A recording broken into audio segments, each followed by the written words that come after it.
Anthony, my friend, Sergio. how are you? Good. How are you? I'm doing good. I'm doing good. Thank you very much. Listeners, welcome aboard episode 62 of the Six Sports Podcast. I got Anthony with me here for the front end of the show. We will have Igor and Joe join us a little bit later on for some Leafs chatter, but we'll park that stuff. July 1st, free agent frenzy, all of that fun stuff from the NHL a little bit later in the episode. I want to talk a little bit about the Raptors. I want to talk a little bit about the Blue Jays, and you're my favorite guy to do that with. Yes. So I always like to do that. So we had the NBA draft go down days before the NHL draft. So it's nice when they all converge in the same week and do all of that. Stanley Cup final and NBA draft, NHL draft, NHL free agency, NBA free agency. It's like, The, NBA final. Florida should have had their Stanley Cup parade in Vegas and march through the sphere while the draft was going on because the timeline is so close. Yeah. I know that the NHL right? Wouldn't that have been fun? A bunch of hammered guys just showing up with the cup, bringing on a new guy. Yeah, and then makes plenty of sense. Pouring the cup champagne over him like as if an honorary member now. The timeline was way too close this year, but I want to make fun of one thing. Not one. This was done supposedly on purpose. I don't know why, but not one team came up to the stage at the NHL draft and congratulated the Florida Panthers and or thanked the city of Vegas for hosting the draft. I guess to kind of speed things up. And there was only like 2 or 3 members of each team on stage for each pick. But anyways, NHL talk after. Hold on, sorry, but I do want just quickly. I do love. On top of that, I do love the whole like some of those phony U.S. hockey markets. I'd like to thank all of our season seat holders that are at Frank's Pub and Grill right now. All 12 of you. All 12 at Frank's watching Pub the draft. Watching. Oh my! We're gonna build a winner. Anyways. Maybe they will. Maybe they will. I don't know. They do. Speaking of building winners. Sorry. I'm gonna damage my mic as I try to do this. I'm trying. Fingers crossed. The Toronto Raptors with what was it? 19th pick, 18th, 17th, 20th. I've lost track. 19th pick. 19, 31, 45, and sure. I'm gonna say what, 50 something? Yeah, Jacoby Walter. Yes. Who I have now renamed Gibraltar. Sure. That's my nickname for him. The Jacoby nickname is because his parents wanted to blend the name of Michael Jordan and Kobe Bryant. Yes. And this guy has modeled his game after neither. So I'm not trying to be an ass. Again, is it the Raptors selling us on something here? They were excited that he was still on the board when number 19 came up on the clock. Yeah, and I don't mean any disrespect to the player himself. I don't know him from Adam, but I will say that in a draft where they said this draft will not produce stars. Right? I mean, this is what you get very often in drafts in general, right? Oh, yeah, no, we didn't think he'd be available at that pick. He didn't work out for us because he thought he was going sooner, and he slipped to us, and so we feel very grateful. All I can say is, so anytime a weak draft comes along and there's these question marks, inevitably, when you look back in 4 or 5 years, it will have produced some stars. Yeah, the same draft that let Anthony Bennett go number 1, right? I believe produced Giannis Antetokounmpo. Correct. Right? So you're going to have something. Yeah. I think at this point, realistically, no, I don't think we need to start saying that the Raptors have anything more than what they have. I think they have, in the hopes, a serviceable basketball player with some real upside. And now you don't just draft, you draft and you develop. So part 1 is done. So let's see what part 2 brings. His outlook is 3-and-D, if I remember correctly. Well, if you want to play in the NBA now, that's the outlook for almost every player. Oh, You got to be able to shoot. I don't think your inability to shoot keeps you in the NBA for very long. what's um what's your temperature Hmm. on the offseason so far for the Raptors? I mean, there No, haven't been any surprises, right? no, no. Well, I don't think they've been. It's just been the draft. They drafted four players out of the draft. I think they brought back Garrett Temple, good character guy off the bench, but that's just a thank you for all of your assistant coaching that you're doing. He's probably being groomed to when they join the team as a coach. Hmm. They haven't done anything, in my opinion. I mean, they've extended Scotty Barnes. I saw that coming. They extended Emmanuel Quickly. I saw Right. that coming. Yep. There was some debate about the number for Quickly. What was it, 5 and 175? I really don't care about the number. The cap is it's that cap number isn't really going to stop the Raptors from realistically pursuing a player of value that they would want. So far there hasn't been a surprise. Very quiet. The core is Barrett, IQ, and Scotty. Not in that order, in reverse order. Um, there was talk about Bruce Brown and his team option that was picked up, and so they did, for the purpose of trading it. I don't believe that. Um, I think the Bruce Brown contract is something that keeps Gary Trent Jr. off the Raptors. What you do is the Raptors decide, you know what, for 1 year of Brown, Right. veteran, hard-nosed defensive player, hey, Denver got eliminated from the playoffs this year, and people went to, wow, this team actually really did miss Bruce Brown when it was all said and done. Okay, so you keep him on. He's a worthwhile player. He's a hard-nosed veteran, plays good D, and probably allows someone like a Grady Dick, right, and a Jacoby Walter to develop. And then from that, you see where you are at the deadline. If you can move him, fine. If not, that's a salary that comes off the books next year. Right. And you have then allowed for the open roster spot or playing time or starting spot for a Grady Dick. That's what I think it is. Or Jacoby Walter. Or Jacoby Walter. But it does not appear it's going to be Gary Trent Jr. I don't see No. that at all. There might be a sign and trade with Gary. There always is, so he can get a little bit more money from some other team. But you're watching NBA free agency on day one, and you're just seeing all these players coming off the books, and it's just like, wow, where's the money going to come from? So I guess at this point, if I'm Gary, you're hoping for a sign and trade. I'm thinking about what bad team with cap space would throw some money at him. I don't know. I Yeah. don't want to Yeah. speculate. I would like to see Gary come back. I'm a fan of Gary. But for me, that seems to be the real story, that this is the same team with some draft picks minus Gary. We had we had talked about in prior episodes as the Raptors season was winding down how it was unfortunate that the injuries happened when they happened and Scotty being out of the lineup because we really did not get a lot of runway Mm-hmm. in seeing this current core play together. Very, very small sample size, if anything. They're now locked in, and it's a bit of a question mark. I think the most enthusiastic Raptors fan would love for this team to make a charge back for a playoff spot. But you take a gander at the East right now. I mean, just looking at our own division, a Knicks team that is heavily improved, Yeah. a Philadelphia team arguably Mm-hmm. with the addition of Paul George that has improved. Hey, And you're Leaf fans, defending. stop talking about how strong the Atlantic is in your sport. This is a Toronto. This is a Toronto This is problem, holy Eddie. crap. Yeah. All three Yeah. all three major sports here. Yeah. The Jays have lived with it forever. The Leafs Mm-hmm. have suffered through it now for a few years. And now you're looking up at Boston, New York, and Philly. Philly. Yeah. You're barring health, obviously, because that's a factor here.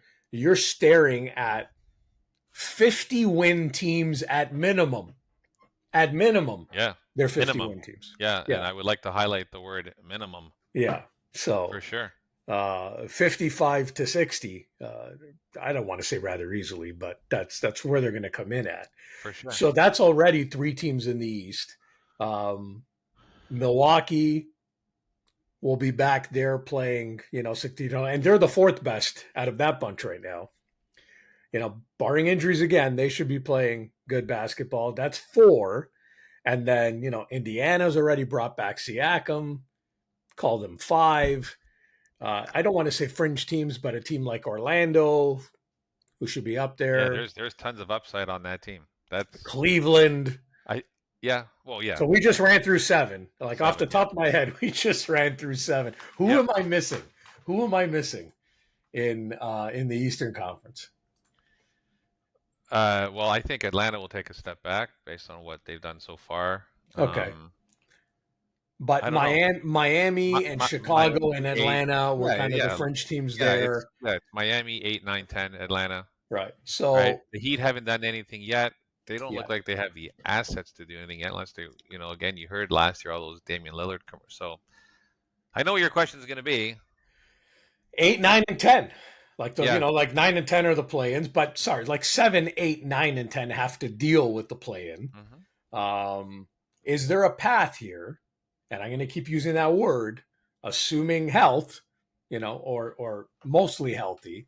Yeah. Is there a path here for the Raptors to get back into the playoff mix and at least in a play-in to try to play some meaningful basketball late in the year? The path is a second All-Star. So Scotty Barnes needs to play 82 games, Yep. make the All-Star team. He needs to be an All-Star again. Yep. And the path is a second All-Star. Whether that's IQ, whether that's Barrett. Yeah. That's that's it. Other than that, the 7 teams that we mentioned are better than the Raptors right now. Yes, unquestionably. You take a team like Orlando. Orlando, like the Raptors are Bruno Caboclo to Orlando. We're 2 years away from being 2 years, away from being Orlando Magic. Yeah, 100%. But Bruno ended up ultimately being an infinity away from. Yeah, well, not all rebuilds work. Yeah, I don't know if this is a true rebuild, but this is a retool for sure. Look, in my honest opinion, I think it takes more than that. So, yes, I mean, unquestionably, Scotty Barnes taking the next step, and then one of IQ or Barrett supporting that, becoming a 1-2 punch, I think definitely would help. But I think that another piece has to make, I don't want to say an unexpected jump, but play a little bit above what you have seen from them already. And if that's, that's probably RJ then. Yeah, it is RJ, but going to come from, right? But what's the ceiling on Grady Dick? Like, I don't think that we know that yet. And I will temper my expectations because we just went through this with Scotty in the sense of I know what it's like when you're a young player in the NBA. Like if you've watched enough basketball in your life, you get it. There's ebbs and flows and there's massive curves, eh? So now like a guy like Grady goes into his second season. Ultimately, he was getting playing time because of the injuries last year. So that helped give him a little bit more exposure to the NBA game. But now usually what happens is that now there's a book on the way that you play. And as you're trying to improve, teams are adjusting to you. Yeah. So the second year isn't always great for quote unquote prospects. But I feel like if the Raptors ever make a jump, it's not just in that core three. It's one of these young guys, stepping up and, it's Grady. Does he become a sixth man at some point? Do you know what I'm saying? Yeah, he might be the starter though. Like that's the thing. He might be a starter now, and Bruce Brown is the one coming off the bench. Right.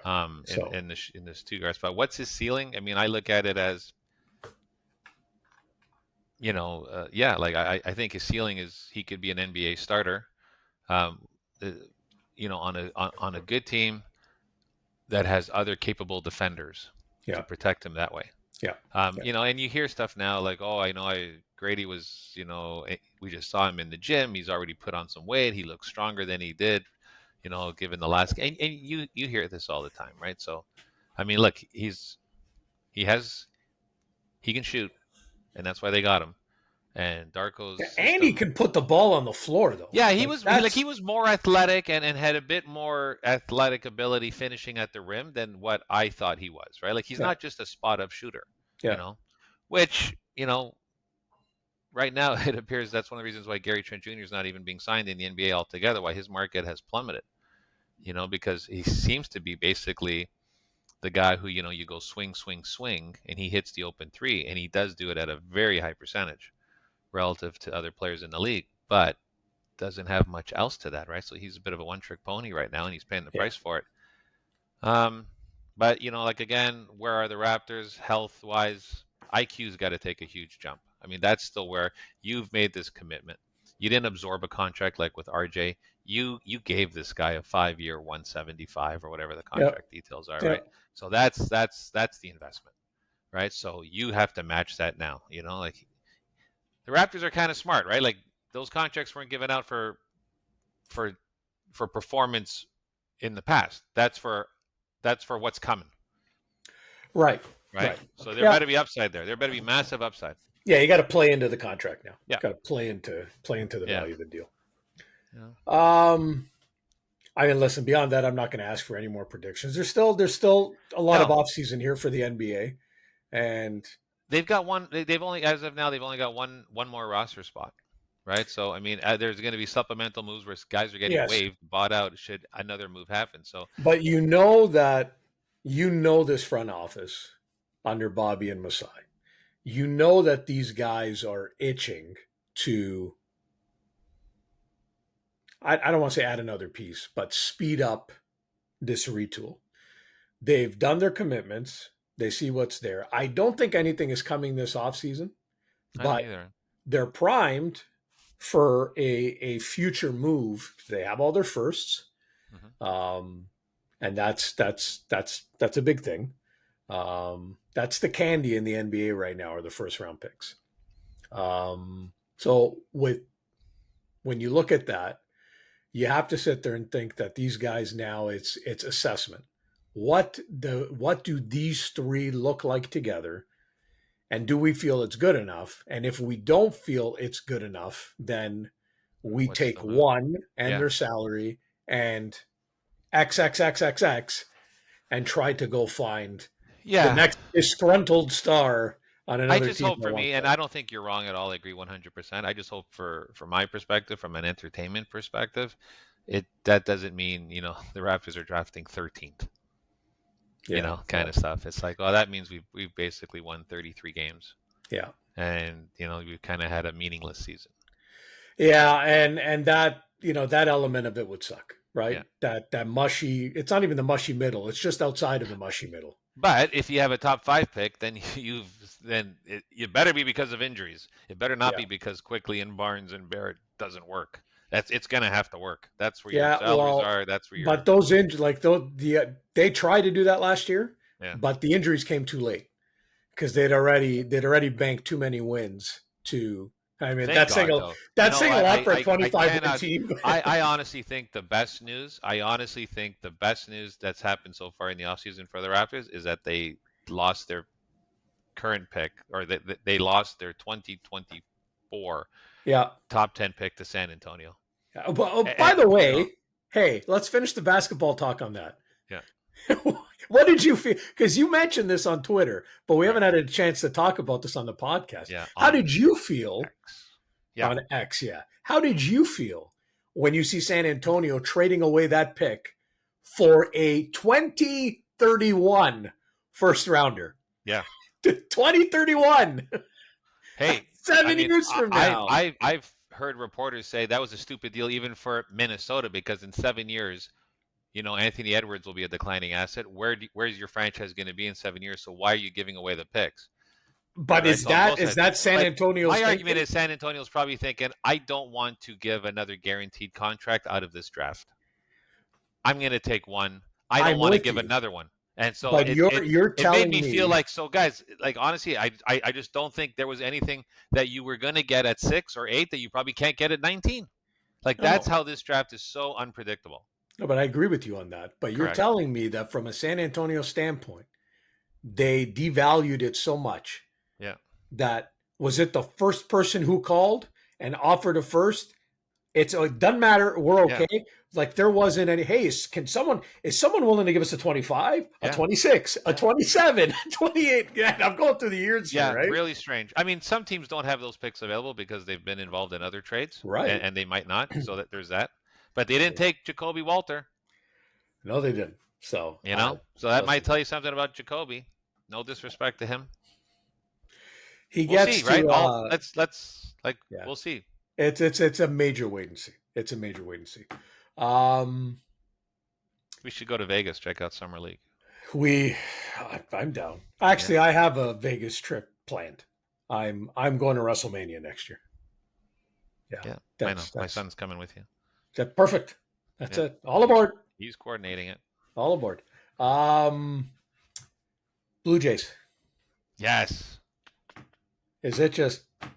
Cup Do we just holders, concede baby. at this point? Do Fucking we just cup see? holders. By Cup the way, holders. those cup holders. Yeah. I work. finally made it out to an outfield game. Mm-hmm. I didn't do that last year, but I booked one this year, and it was against the Yankees when the Jays won that game last week, 9-something, whatever it was. It's a great win. I was sitting there, obviously, with the hope that Aaron Judge or Soto or someone was going to keep popping them over the left field wall. It was just to the left of the Jays pen. There are no cup holders in those 100 level seats. Ah. Is that how we treat the people in the outfield? Yeah. Everyone has their drink in front of their feet. One guy's got to get up to take a piss. Everyone's got to take their. What drink. the hell, man? Yeah, no good. Strike one. Oh, that's the. No, For that, you should be fired. Yeah. For that, you should be fired. That's a fireable offense. That's a fireable offense. Yeah, no, that's stupid. You replaced all those seats last year. You can put cup holders. Come on. Why not? Oh, Why that's not? ridiculous. $400 million and $1. Yeah. Thank you. Right? I know. Are you ready to play the violin on the J season? Yeah. Yeah. Yeah. I'm not wearing this shirt because I knew we were going to record today. This is a complete coincidence, but this is a 2015 Take the East. Yeah. And in 2024 we will not be taking anything. No. We're not. It's not all their fault. Again, as bad as they've been, yes, everyone was upset that they didn't make a major move. I don't think anyone thought that they'd be one of the teams towards the bottom of the standings in all of Major League Baseball. That's a bit of an exaggeration when people say, "Oh, I saw this coming." I'm not convinced everyone did, but it's not working. And now you throw in a depleted bullpen. You do throw a couple of issues with, they really don't have a fifth starter. It's Gosman's off. Bichette's off. I mean, the offense. There's just nothing that you are going to sustain. You can't sustain any real long-term success when there's so many inconsistencies on your team.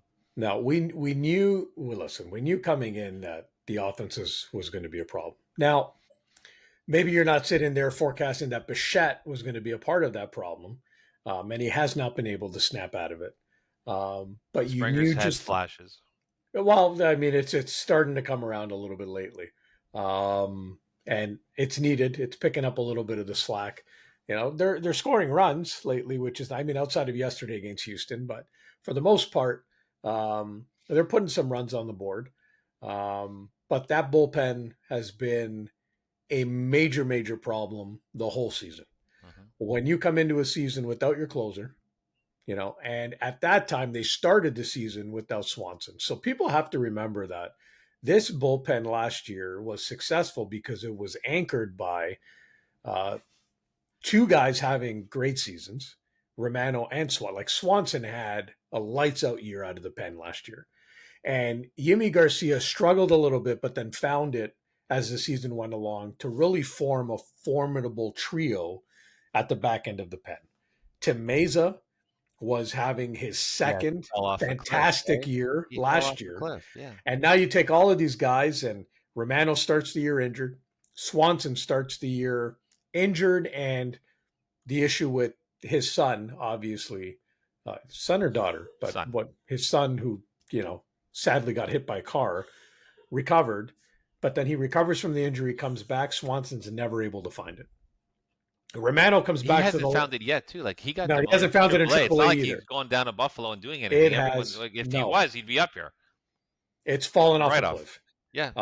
Romano came back for 15 minutes and is out again. And by the sounds of it, we may not see him for the rest of the year. Yimi Garcia has been probably like the one of the lone bright spots in the pen, but then overusage puts him on the injured list. He's due to come back, and we're going to talk about him in a second. But I mean, Pearson, nothing. Tim Meza off the cliff, like you said, to the point that they had to DFA him because every time he comes into a game, he gives up run. Zach Pop, the same thing. This bullpen has looked nothing like it looked last year. The starting rotation, I get like specifically on Gosman, just hasn't been able to put it together. Now you tack on the injury to Manoah. You're not going to see Manoah back on the field until August of next year at the earliest. It's not only is this season done, like I don't see a path, right? Because the bullpen needs multiple pieces to pick it up. I don't know how you get that. And while the offense is coming around, look, nothing is marrying up for the Jays this year. And as of now, I look at them, they've got a 38 win total. They would need probably 50 more wins on the year to put themselves in that last wild card spot. That would give them 88 wins on the year. So 50 more wins in the remaining games. No, it's not happening. No. It's not happening. So the math just doesn't line up. But something that I had talked to you in a previous episode is it looks bleak on how the heck you run something back for next year. They have a ton of free agents. They have to move some bodies at the deadline this year to collect some assets, right? But then it's even questionable, like what assets are you getting back? So you're going to trade Danny Jansen. What are you getting? Yeah. I know, they should trade Yimi Garcia. What are you getting? Yeah. No, I know. You're going to get some low level, maybe a decent prospect, but I mean, even Jansen hasn't been great these past. He's fallen off a cliff, right? Come on, guys. Yeah, he's having he's gone right now. He's on the paternity list, so congratulations to Danny and his wife. Maybe slightly distracted. I don't know, but it's guys like let's. Yeah, Bassett? like it's. Do you dangle Bassett at this point? Well, that's what I'm saying. Like you're gonna have to you're gonna have to not just be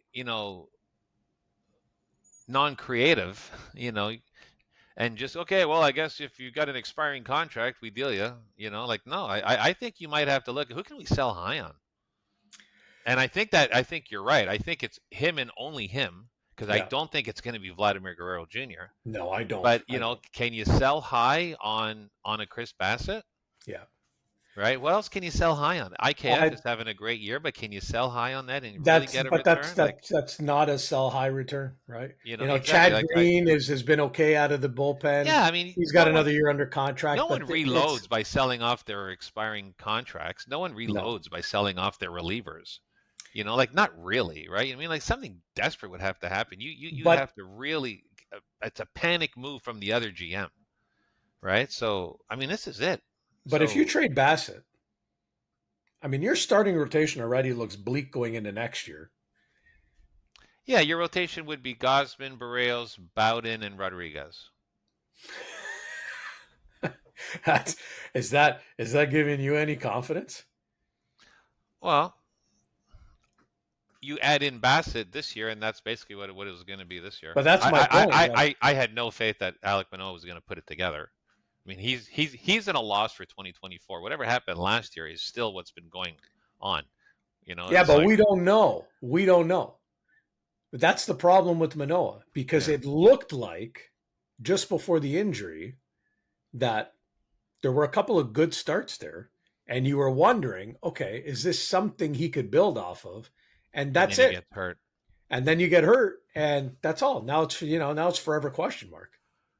No, again, it's the impact signing that they're gonna have. They're gonna have to win a press conference this offseason.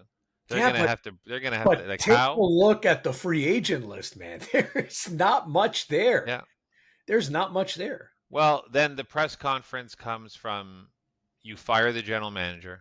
Yeah. and you announce a contract extension for Vladdy, and you know, oh, no one's gonna parade in the street because they've signed Vladdy to an extension, but they save face, A little bit. right? I mean, you could win some real brownie points right now by having a press conference on the next off day or before this game tonight against Houston and saying that we fired the general manager.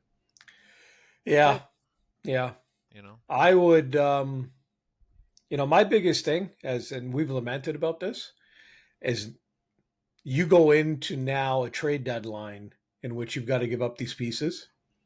And this is the same guy in Ross Atkins that we've all lost faith in. mm-hmm. But now I have to have faith in him moving out these expiring contracts or whatnot and doing good by it. He hasn't won many of his trades, in his history here.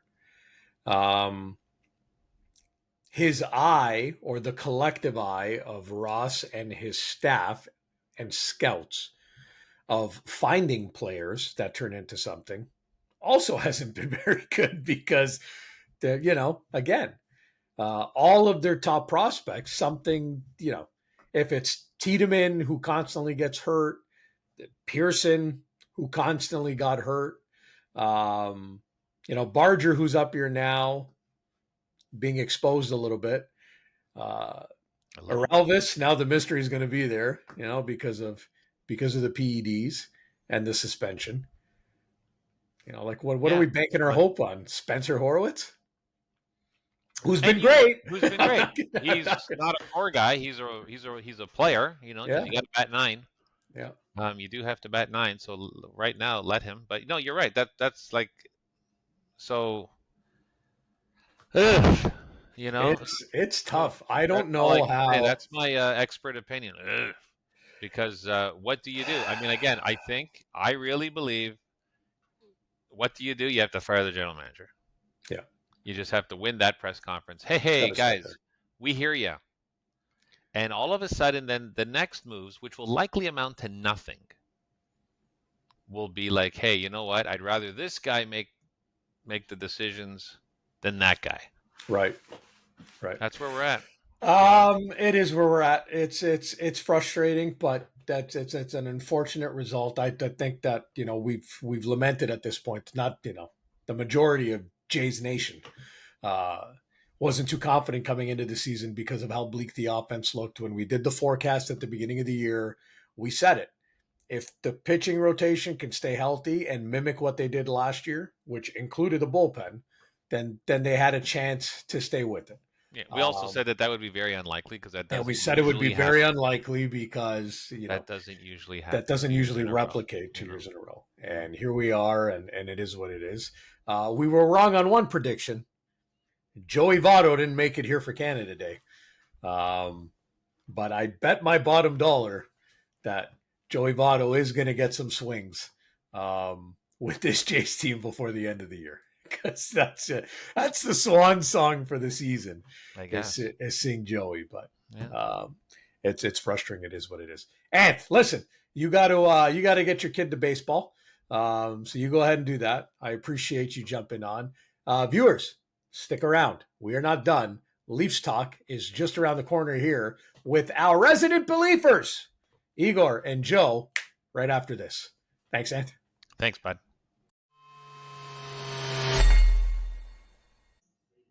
And we are back.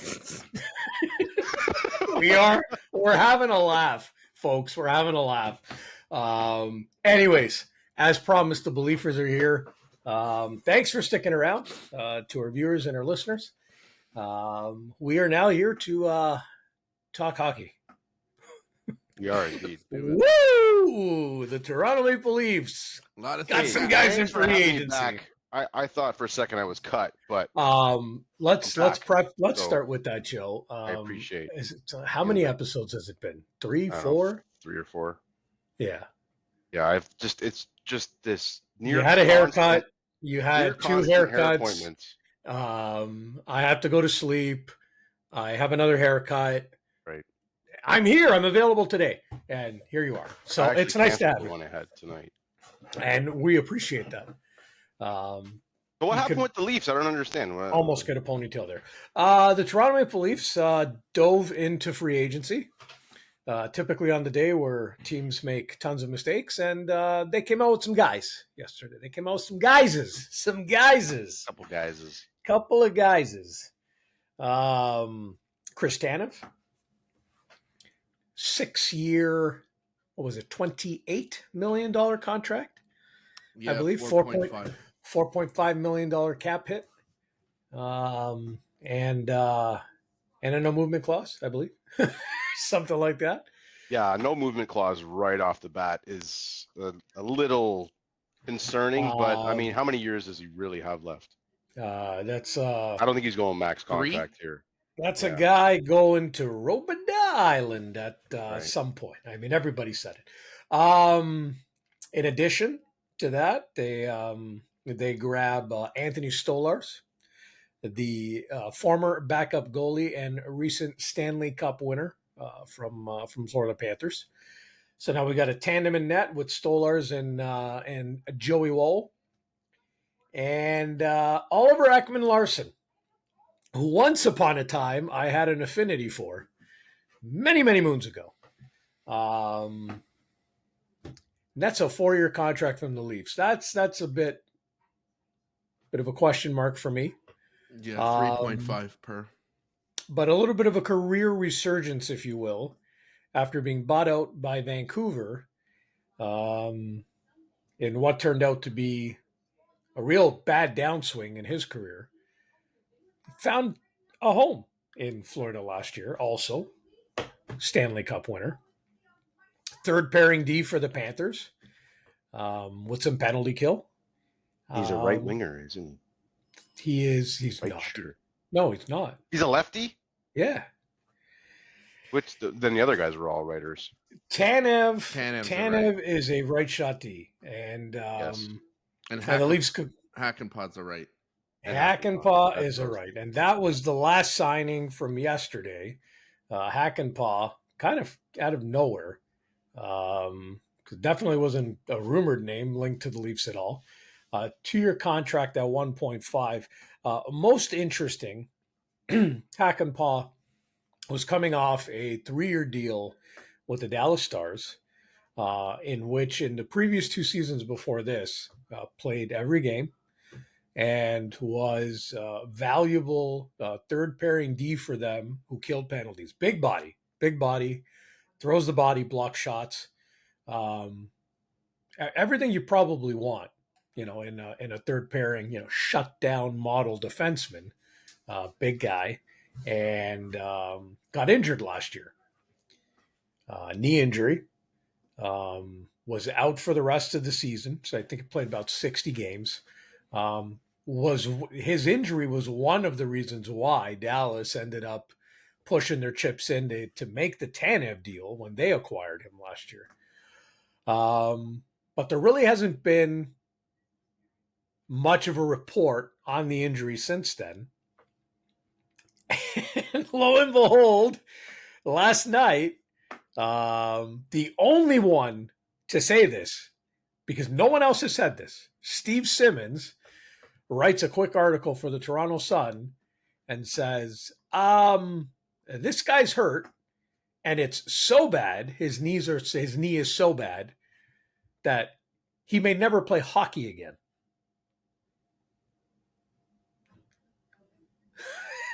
What? No one else in the media has said a peep on this. Yeah, you got to wonder about that, right? Like, I think, Serge, you said this. Like, you have to think that Brass did some degree of research into this God, I hope so. to determine Well- that this guy is good. Unless it's a crapshoot. Okay, maybe he'll be healthy. Is Okay. it not what happened? But then you just stuff him on LTIR. Well, they had the issue with Klingberg last year, right? So it's not like we've never done fucked up before. So- Yeah, I'm sitting there wondering, and I'm like, well, did they just do a Klingberg? I mean, the difference with Klingberg is that it was a 1-year deal. Like, I mean, they gave this guy a 2-year contract. Right. I mean, some degree of due diligence had to come here. And again, like I'm leaning on the fact, like first off, it's Steve Simmons, and no offense, I've never been a fan of Steve. Never a fan of his work, never a fan of his reporting. I feel like he's often been one of those guys that kind of says things to draw a little bit of attention to him. And that's fine. You got to be controversial. Sometimes controversy creates cash, as said by Eric Bischoff of wrestling fame.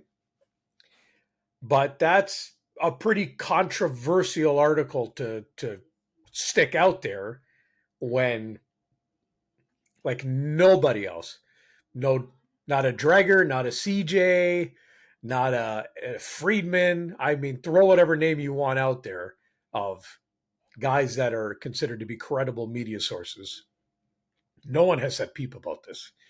Have the Leafs managed to silence everyone but Steve Simmons? Or is Steve Simmons pale?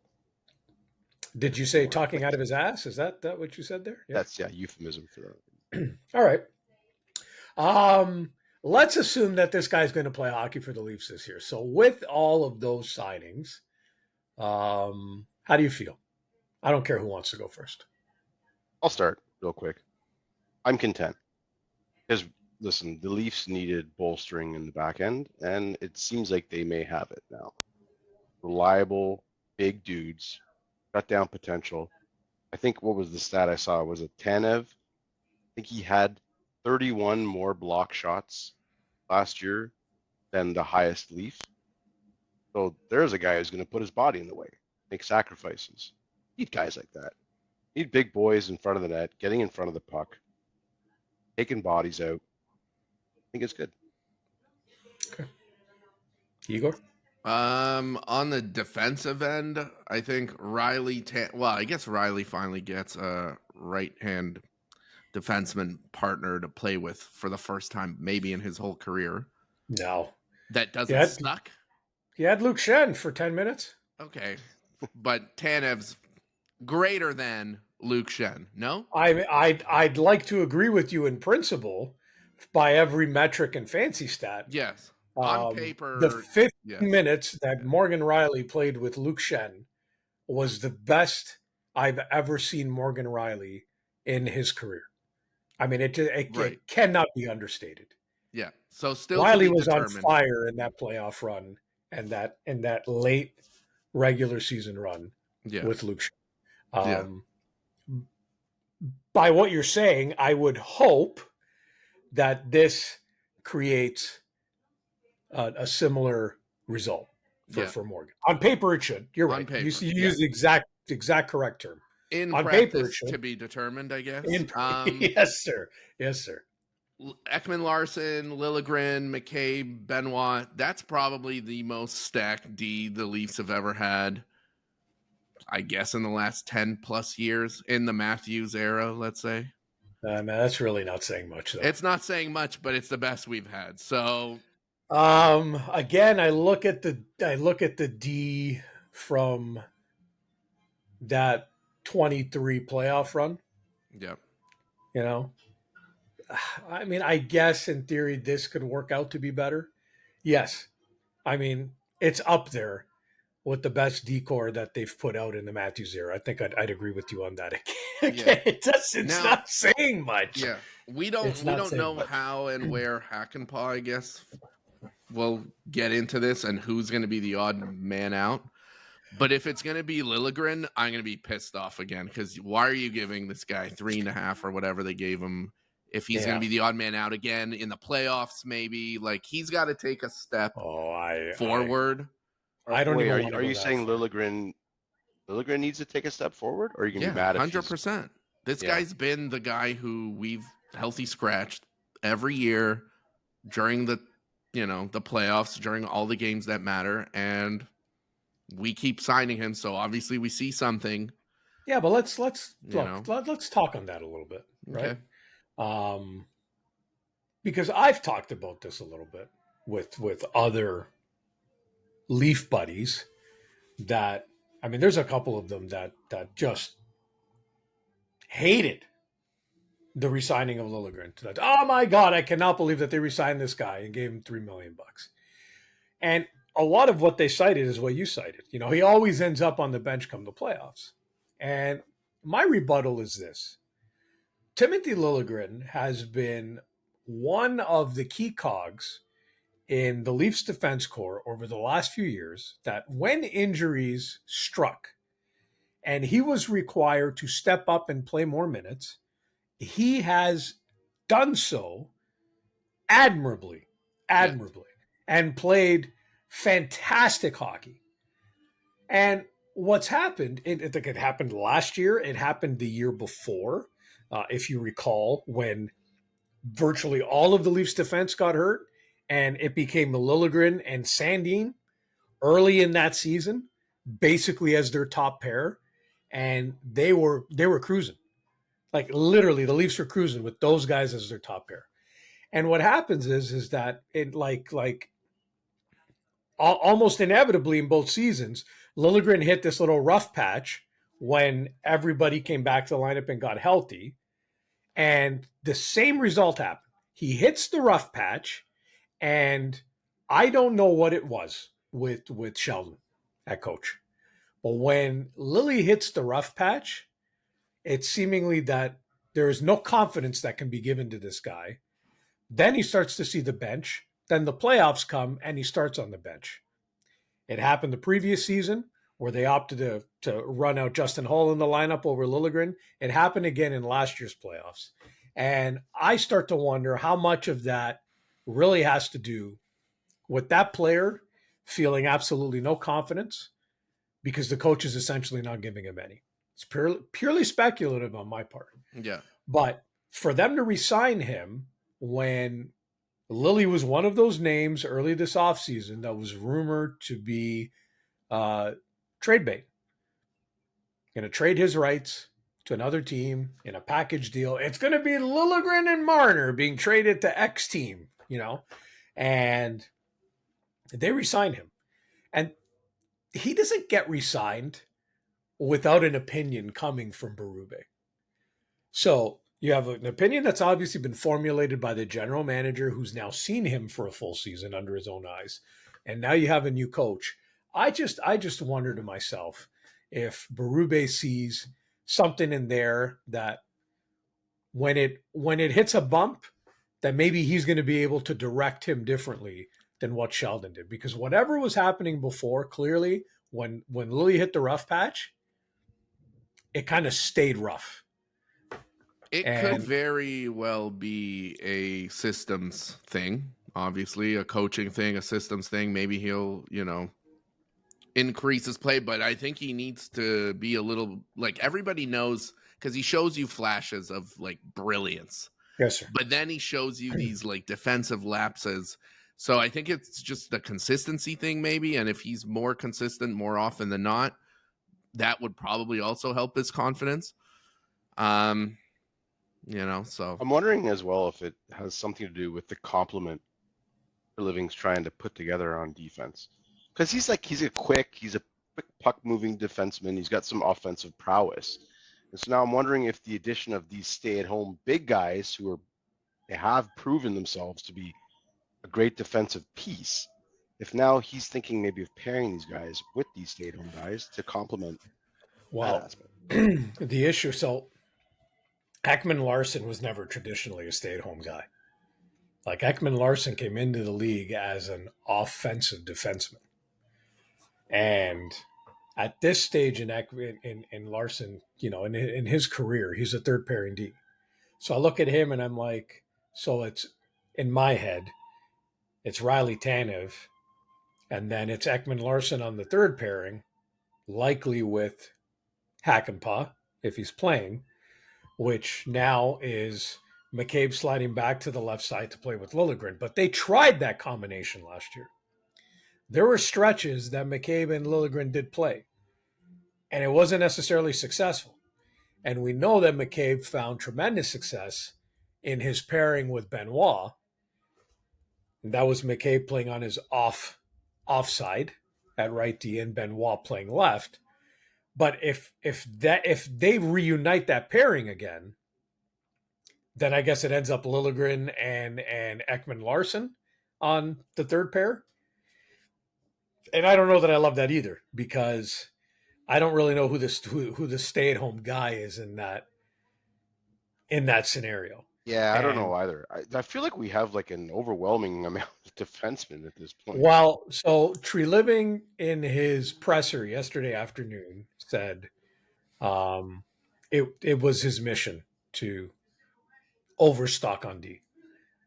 In so many words, he basically said you're not going to get through a season with 6 defensemen. So I look at the roster right now. I would assume, and again, because of the unknown of the health situation with Hakanpää, but if he's there to start the season, they'll start the season with 7D.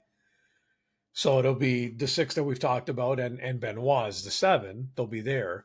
And then there's the guy that they signed today that I assume would start with the Marlies. That was Philip Myers, I believe it was.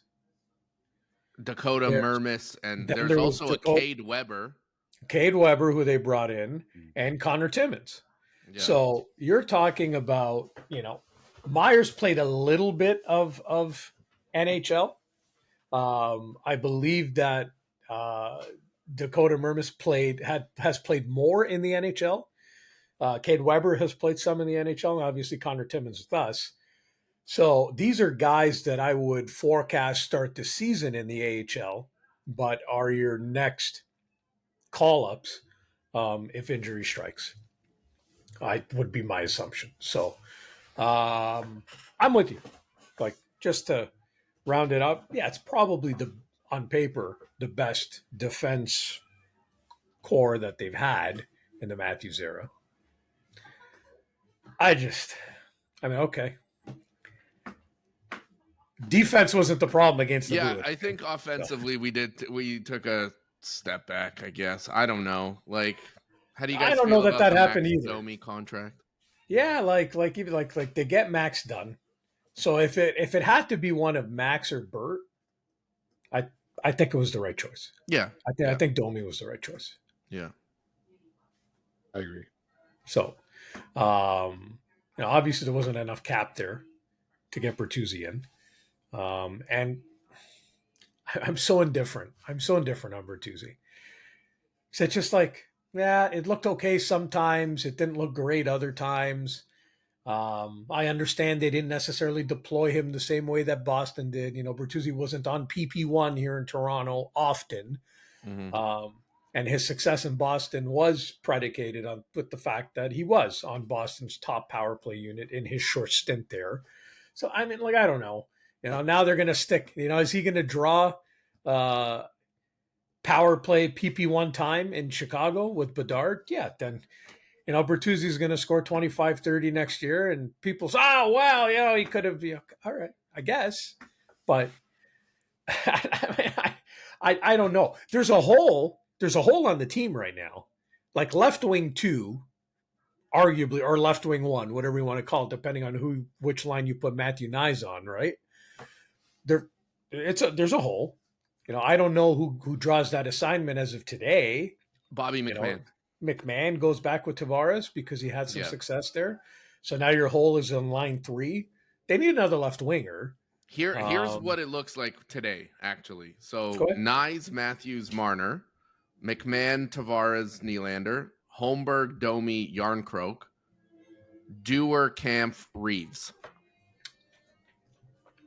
Connor Dewar, yes, he's still an RFA. Yeah. And a qualified one, so they're going to probably put a contract on the table there. Yeah, he'll probably get a slight raise as well, which I think now moves have to be made, trades have to be made. Well, I'm with you because I still look at the fact that you have a $2.4 million center on line 4. Yeah, you could probably move Yarncroke and Kampf if they really wanted to. I mean, Kampf really is the one that I'm looking at. Yeah. We're not at a cap structure yet in the NHL where $2.4 million is justifiable on line 4. We're getting there. We'll be there soon. When the cap is at $100 million, then yeah, I'd say that might be a 4th line salary. Well, we're not there this year, and that's just too much money, I think, because that's $1 million spot, in my opinion, or maybe someone at 1.5. So that's easily another 900 to $1 million in cap savings that you'd be able to achieve there. I have the Leafs. Get a Nicky Bobby in there. Who? Nicky Bobby. Mickey. Yeah, well, he wants that's out. Another. Yeah, well, if you listened, didn't Berube say that, or was it Treliving or Berube said that, like, got a spot on his team or something? I think Trey said that. We're talking about a hole at left wing right now, right? And you're talking about how you readjust this thing. Connor Dewar has played a little bit of center. Pontus Holmberg has played a little bit of center. I could argue that the two of them drawing a role on the fourth line, you could almost mix and match their time at center and wing. And again, that removes Kampf, right? And then you slide in Nick Robertson, and he gets some time with Domi. Don't love it, because then I think the third line gets a little too small. And they don't play D. But maybe Robertson is the guy today that should start the season playing with Matthews. Maybe that's the role that you give him. I don't mind. All of the metrics last year, 5-on-5, had Robertson ranked quite highly when it came to, expected goals for? Yeah, he was insane. I think 14 out of 15 goals or whatever he scored were 5-on-5 last year. Yeah. And he's such a finesse player, but it boils down to that consistency factor that. But I get it. But he didn't get a sniff. Oh, he didn't get top minutes yet. I think maybe some games with Tavares, but why not? Like right now, you run defensively. Okay, but you know what? It's just like not everything can be perfect, right? Can your top line outscore their mistakes? That'd be nice if we can get back to that. Is it likely that he gets traded? I mean, it's usually what happens when someone requests a trade. Not always, but it's usually what happens when a player and an agent get involved and say, we'd like to be traded. But if you give this guy 15-game runway at the beginning of the season on the top line, and literally it's runway, it's look at him and say, as long as you're not putrid defensively, Berube looks at him in the face and says, I'm going to give you some run there. That could be an interesting combination to me, because what it could do is it could bump Nyes down to line 2. It could even put Nyes on line 3 and add size playing with Domi, and they had some chemistry playing together. Nyes and Domi had some chemistry playing together, and that leaves Bobby McMann with Tavares, and I'm perfectly okay with it, and I'm also perfectly okay with the idea of going into training camp and seeing if Fraser Minton or Easton Cowan can steal a spot on this roster. Because that would be a great problem to have. Look, it's all a really long way of me saying, I would prefer that they do not sign any more free agents. I like the idea that I'm looking at the Leafs right now with $2 million in cap. Okay. Add that extra body to the roster. Hypothetically speaking at forward, take another $1 million off of that. And they have $1 million in cap. I don't remember a season in which they've started with $1 million in cap space. This team has been starting every season in LTIR. So if that could be avoided somehow, some way with this team, okay, and boy wonder genius over there, our super duper capologist, all right, Pridham, actually gets to start a season with cap space, that guy's going to turn $1 million in cap space into like $1.7 million by the time he gets to the trade deadline. Just because anyone that's eligible to go down to the Marlies is going to get sent down on day off and sent back up, and he's going to be like daily cap accrual. This might be boring to some people, but this is why you have a capologist like Brendan Pridham on your team, and he hasn't been given the ability to do that because the Leafs have started every year with injured guys, LTIR, and you can't have that maneuverability. I would love that. I would geek out over that. But they just took, or they're going to take away cap friendlies. What's he going to do? Oh, he created cap friendly. We're one of the teams that has our own system. Yeah. Yeah. Whatever. Half By the time. way, I'm really happy that Cap Friendly is still working today. I just want to live in a world where we don't have a UFT goaltender anymore, and we're on a Western road trip, short a man because we can't afford. You know what I mean? Okay. Like, God forbid something happens out west. You're Are done. you any more confident today just because you mentioned UFT goaltender? Are you any more confident today with our goaltending Yeah, situation? I wanted to talk about that. Yeah, go ahead. Neither guy has started over like 28 games ever. That's in their correct. life. That's correct. It's either going to be like a barn fire or some miracle. Like, there's a lot of what ifs. That's the problem. Like, a lot of things need to happen. Joseph Wall needs to stop getting injured and just give us a solid 45 even, you know what I mean? I'm not even asking for like a 55 or a 60. Like, you're not Connor Hellebuck. It's okay. Those days are done. You know, we can run a 50-50 guy. But like, yes, like Stolars was great when he had to be great. He stole a spot from Knight, right? Was Knight not Florida's backup realistically? He was, and then he went into, I believe he went into player assistance. Okay. So he stole a But- spot, let's say, Yeah. and, you know, played admirably well, obviously. Stanley Cup, not that he had anything to do there, but he did. He helped him get there, which is fine. But yeah, it's got potential, let's say, to be good. If they can just give us like 909 goaltending, I think we're okay. I think we're going to be a playoff team at 909. oh, I'm just- 909. You know what I mean? I feel like Well, what goals was against has been Samsonov last falling. year? 890.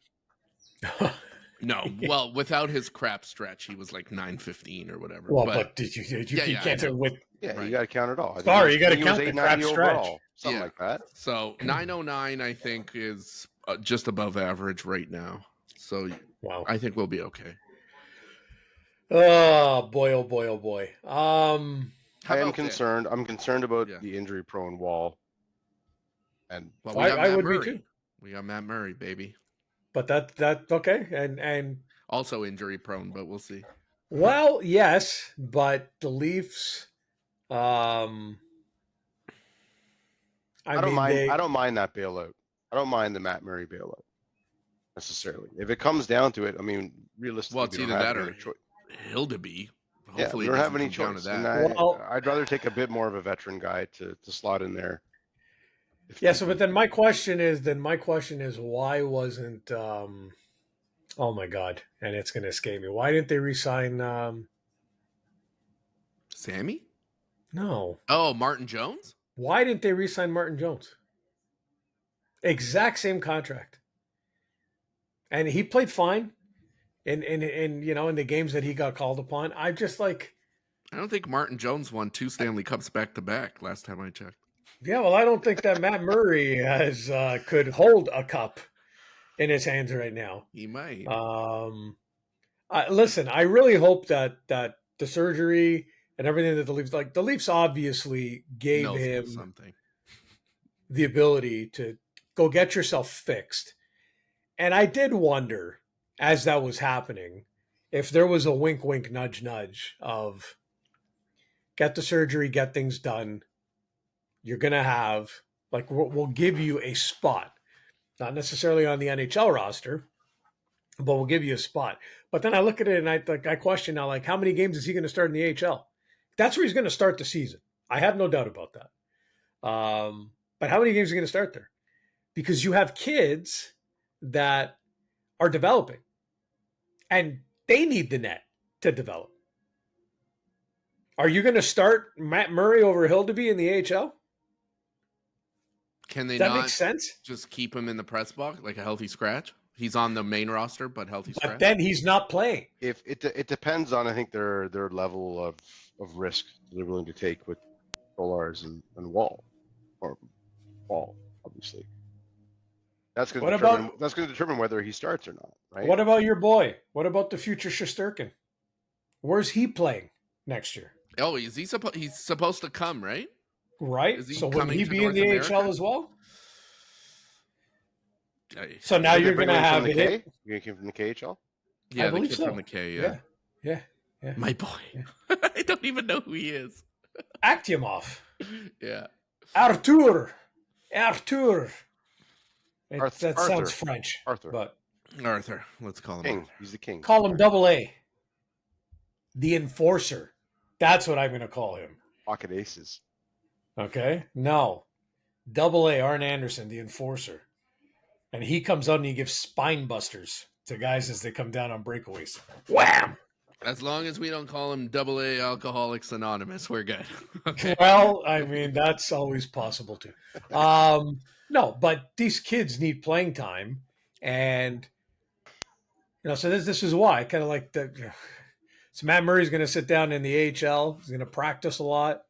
He's going to coach these kids, give them little pointers. Maybe. Yeah, I guess so. And game 27, when Joseph Wall, flinches a groin. Yeah. Is that Matt Murray's music? Here he comes. How many seconds left on the clock when Wall gets injured? How many seconds left on the clock when Wall I know gets where injured? this is referencing or what this This is. you want to know? You want to know? Here, I want the over-under. No. This is it. Joseph Wall gets injured, and this is Matt Murray's theme music as he comes in. Here comes the money.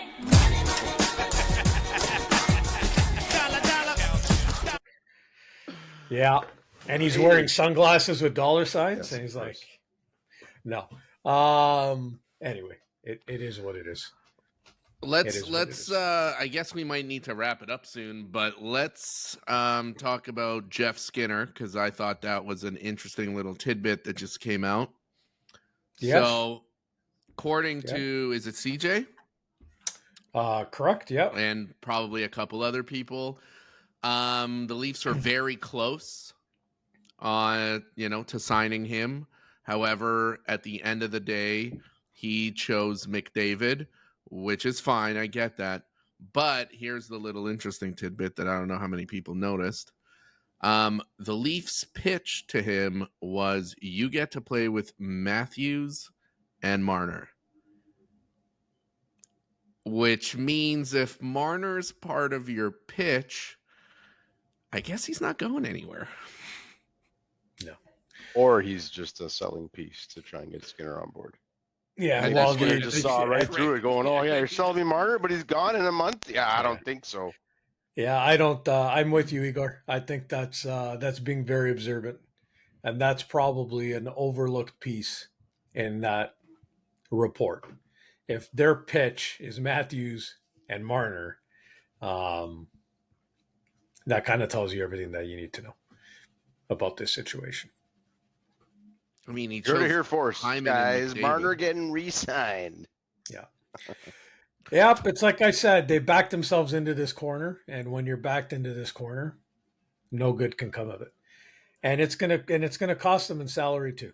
I know that we've joked around a little bit. Here comes a 12 times 8.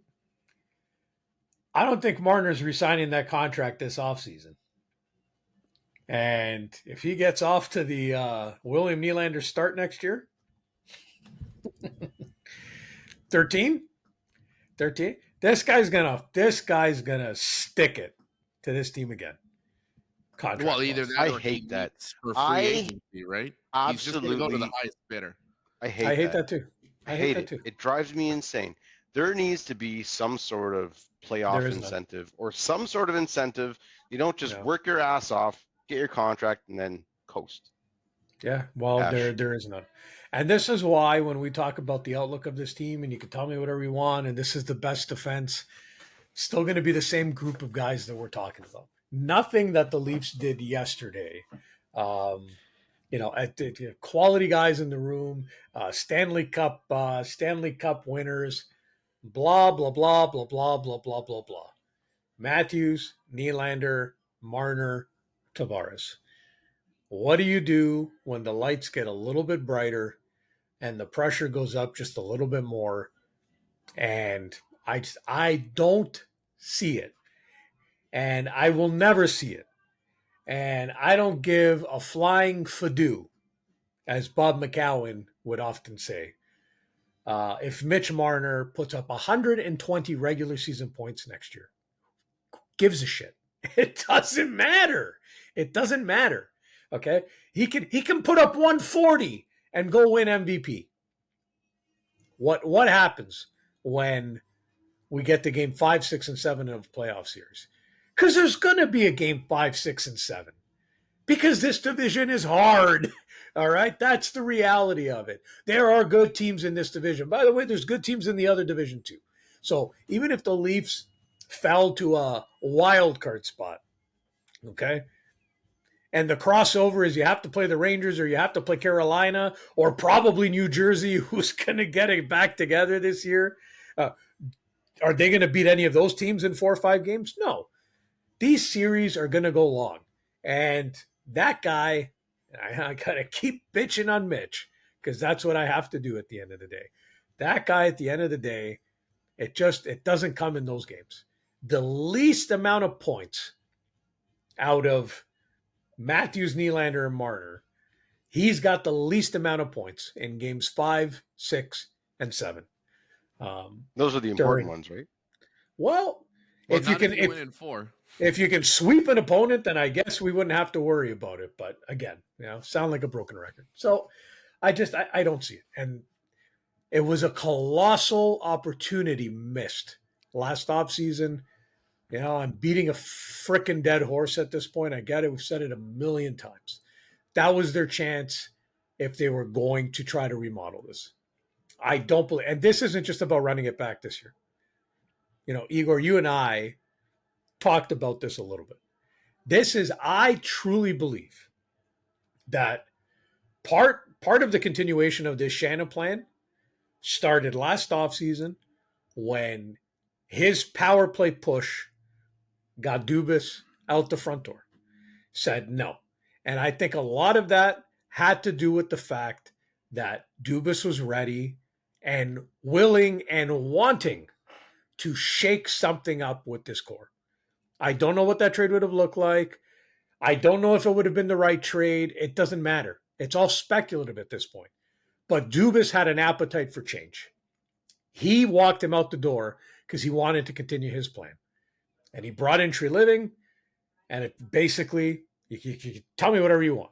Said to Brad, no trades here. We're not trading any of these guys. We've talked about it. The phone calls that happened last offseason. No one's going anywhere.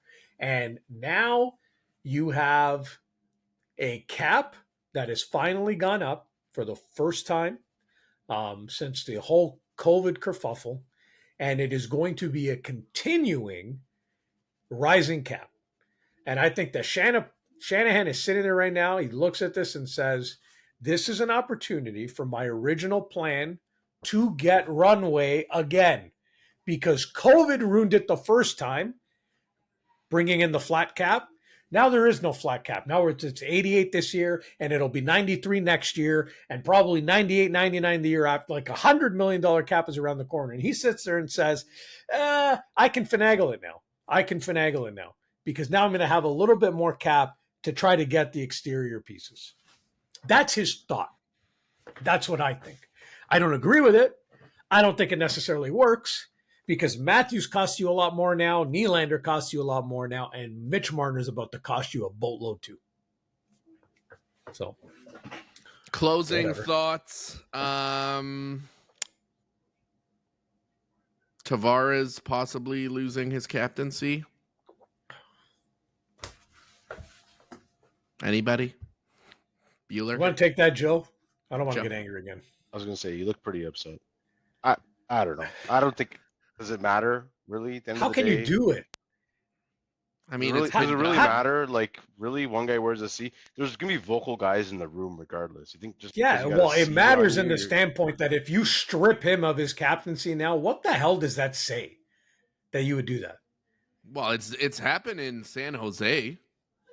That's It's happened with the- fantastic a example. bunch No, of I'm not saying bunch of well, other I'm not teams. saying I it just worked, don't. but I just think there's too much emphasis placed on the letter on your jersey. To be honest, at the end of the day, There's going to be guys in the room that are going to speak up regardless of what their number or letter is. Exactly. I think that's stripping him of the captaincy, I think brings more negative to this situation than it does positive. And it's based on what you just said, Joe. It does not matter who's wearing the C right now. Give me a break with that stuff. If guys need to speak in that room, these guys have been playing, like the core here has been playing together forever. All right. Do you think that if Austin Matthews wants to say something in the room, that he's got to ask Tavares for permission first? Or if Marner or Nylander wants to step up and say something, or Morgan, like come on. Like, what the hell are we talking about? It does more public damage to this team right now if they do something like that. What the hell does that say? Well, what does that say? It's going to be a media frenzy at that point. Yes. Oh, Tavares has failed. Now the new captain's coming in. You want to remove? It's failed. No, you want to remove the captaincy from this guy. It's done in a process. He keeps captaincy this year. Tavares is an unrestricted free agent after this season. If the Leafs opt to bring him back at a reduced salary, Tavares at that point can present it as, I'm back at a lower salary. I'm going into the later stages of my career. I am passing the torch. It's not the same if he does it now. It's not the same if he does it now, because now there's too much media around this already. There's already too much. Are they going to strip him? You can't do that. It's negative.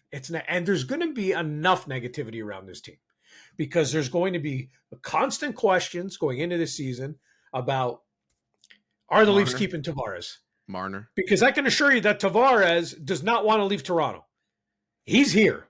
Yeah. Started a family. He's got a home. Guy doesn't want to leave. Okay? He's in the Steven Stamkos situation right now. All right? And Marner, that's gonna go on until the day that he resigns his next contract that we're gonna bitch about for 8 years. But that'll be constant. That's going to be constant. So already we're going into next season with all of this media shit over and on top of all the regular media shit that this team has to deal with. So I don't know. I wouldn't add to that crap with stripping of the captaincy and stuff like that. Get out of here, please. Garbage. It's garbage. What if Marner just walks? Why are we assuming that he's going to accept this check?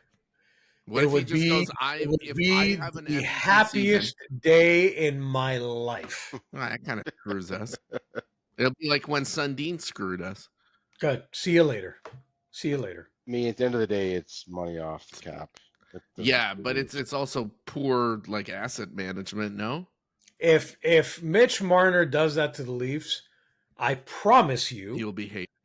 No, I promise you, the Leafs would win a cup in one of the immediate next 2 seasons, because the hockey gods and karma would finally shine upon this team and say, you know what? You guys tried to do right by that jerk off, and he jerked you. You got a cup coming. Little pixie dust. Little pixie dust. That's what would happen there. I hope he walks away. The fuck out of here. Get out. I don't even want to make a trade for Marner anymore, because I don't want another player tied to his crappy legacy. All right? I want him to walk out the door, erase the memory. See you later. Whew. Twitter's going to go wild. I'm done being angry. I got nothing else. Is that it? See you October 12th then, or whenever the season starts. Is that opening? No, I thought it was sooner than that.